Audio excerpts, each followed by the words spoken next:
Until now, we've been addressing how to keep your phone away when you're working or when you're studying.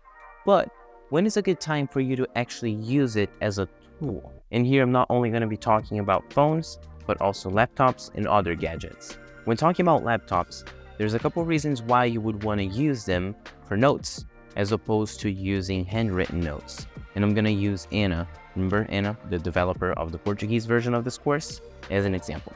She realized that handwritten notes were taking too long, so her thoughts were just going way faster.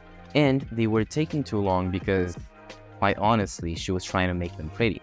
And that leads to the second reason, that now that she turned it into a laptop, she could then change it later. So when you handwrite something, you would have to erase it or use, one of those white markers, invisible markers, whatever you guys in the US call that, and the rest of the world. But anyway, whatever you guys use that, it's just harder to make changes, whereas in a computer, you just, do the thing.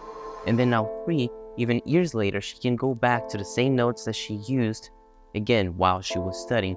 And sometimes, like when she was using for this course, they can be very useful. And again, a more specific example is that when she was creating the Portuguese version of this course, she actually retrieved a bunch of material that she used during high school and college to show as an example. On my end, I mentioned before, but now I use Notion as my second brain system, but I also used OneNote by Microsoft in the past. And I used to like that because I remember my computer would flip to become a tablet and I could use the pen to write notes during class. But then another point to Notion, because I introduced Notion to Anna and now she loves it. So I'm winning. Now let's talk about phones. There is a whole list of apps that you can use that can make this a tool as opposed to a distraction.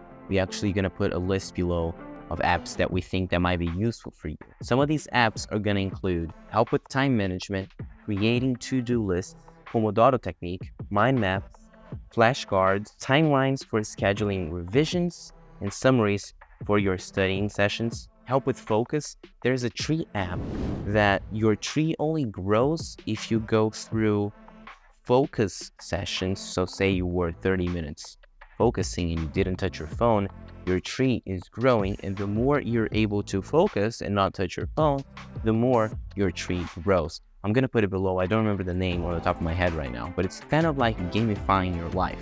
Another app that you can use it is GoodNotes, because you can export them as a PDF, and now you can have them on your phone in your Google Drive or OneDrive or whatever you use.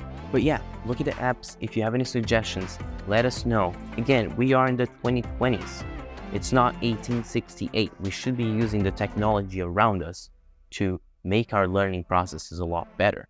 I know, sure, they can be a distraction, but we can use them as tools as well, not only as a distraction thing in our lives. But yeah, you can find the apps below, and if you have any suggestions, let us know and we will add them.